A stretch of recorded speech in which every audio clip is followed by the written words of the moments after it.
Akalar iloji bo'lsa, solnechniy panel qo'ydirayotgan bo'lsanglar, o'zini ishini ustalariga qo'ydirganingiz yaxshi.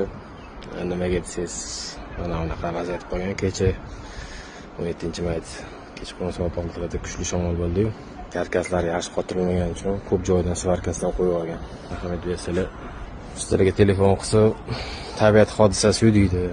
Bunaqa tabiat hodisasi bo'lib, bular dom quradigan bo'lsa, erta shamol bo'lsa, dom xudo ko'rmasa ag'anab ketadigan bo'lsa, tabiat hodisasidan qutulib qolinadimi o'shanda?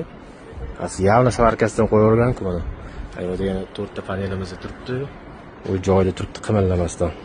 Mana yana yonimizda domlarda ham ko'rayotgan bo'lsanglar mana.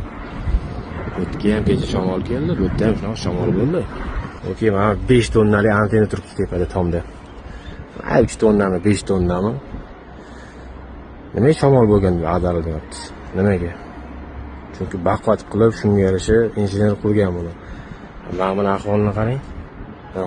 Svarkasini qilgan ishini qarang. Mana svarkani ahvoli. Qilgan joyidan qo'yib yuborgan.